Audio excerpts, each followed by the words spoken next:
जय श्री बालाजी प्रिय दर्शकों, आज हम सुनेंगे ज्येष्ठ महीने की गणेश चतुर्थी व्रत कथा।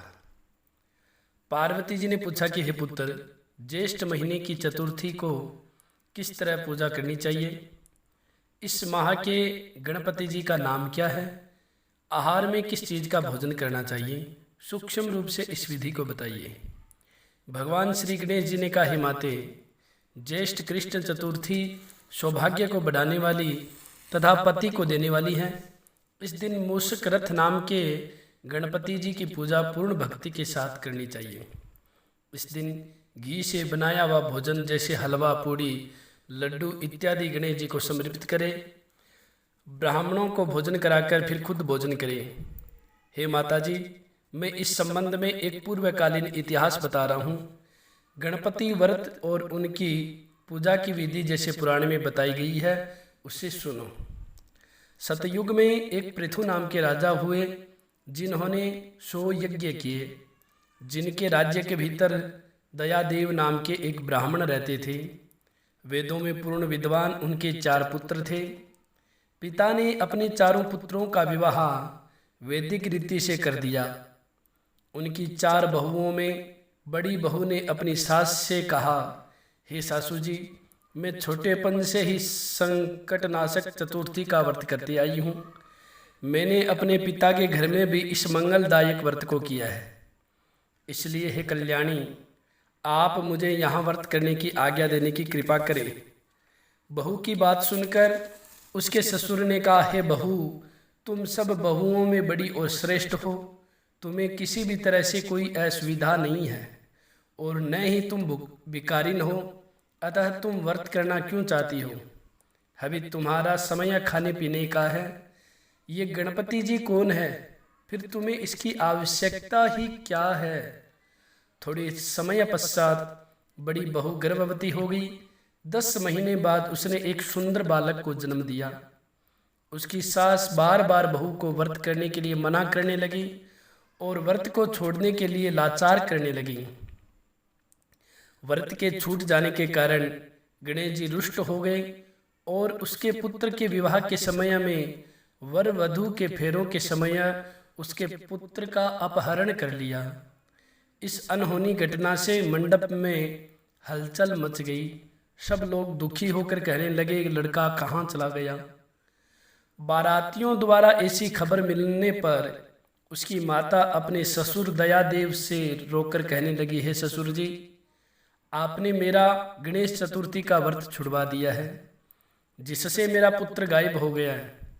पुत्र वधू के मुंह से यह सुनकर दयादेव नाम का ब्राह्मण अत्यंत दुखी हुआ।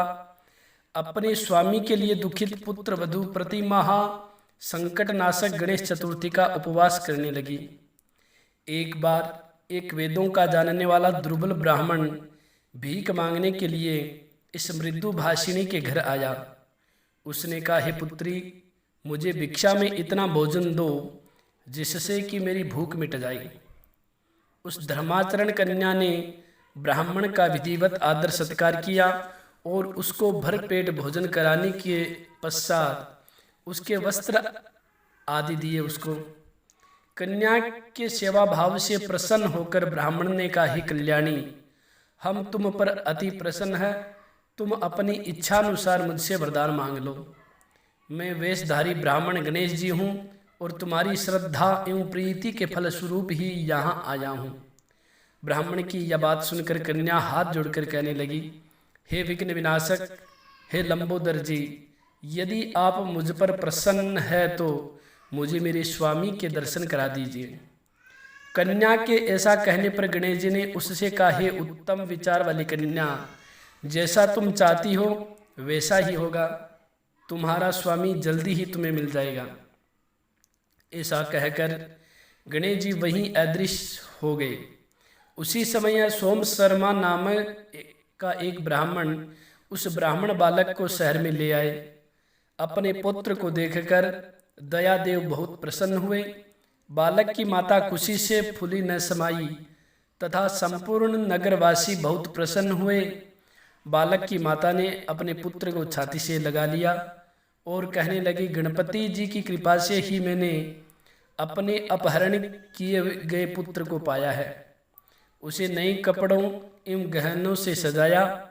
दयादेव तो बार बार नतमस्तक होकर कहने लगे, हे द्विज श्रेष्ठ, आपकी कृपावश ही मैंने अपने खोए हुए पुत्र को पाया है। उन्होंने सोम शर्मा को स्वादिष्ट भोजन कराकर धोती दुपट्टे आदि से सुशोभित कर उन्हें गोदान दिया और पुनः मंडप बनाकर विधि पूर्वक विवाह का कार्य पूरा किया। इससे समस्त पूर्ववासी बहुत प्रसन्न हुए। वह भाग्यशालिनी कन्या अपने स्वामी को पाकर धन्य हो गई। ज्येष्ठ माह की कृष्ण पक्ष की चतुर्थी मनुष्यों को मनोकामना पूर्ण करती है। इस दिन स्त्री पुरुषों को एक दंत गणपति जी की पूजा करनी चाहिए।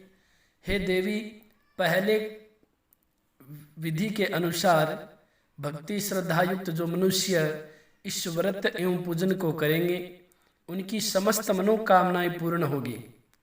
भगवान श्री कृष्ण जी कहते हैं, राजन युधिष्ठिर, भगवान गणपति जी के व्रत का यह महात्म्य है। अपने शत्रुओं का नाश करने हेतु आप भी इस व्रत को निश्चय ही कीजिए। बोलिए गणपति भगवान की जय हो। प्रिय दर्शकों, अगर आप सभी को यह कथा अच्छी लगी हो तो आप इस कथा को ज़्यादा से ज़्यादा शेयर अवश्य करें। हमारे से जुड़े रहने के लिए हमारे चैनल को जरूर सब्सक्राइब करें। प्रिय दर्शकों, सनातन धर्म में जितने भी व्रत त्योहार होते हैं उन सभी व्रत त्योहारों की कथा, उन सभी व्रत त्योहारों के मुहूर्त इस रामदूत एस्ट्रो चैनल पर अपलोड किए जाते हैं। तो आप सभी से पुनः निवेदन करता हूं, आप हमारे से जुड़े रहने के लिए हमारे चैनल को जरूर सब्सक्राइब करें। जय श्री बालाजी, जय श्री राधे।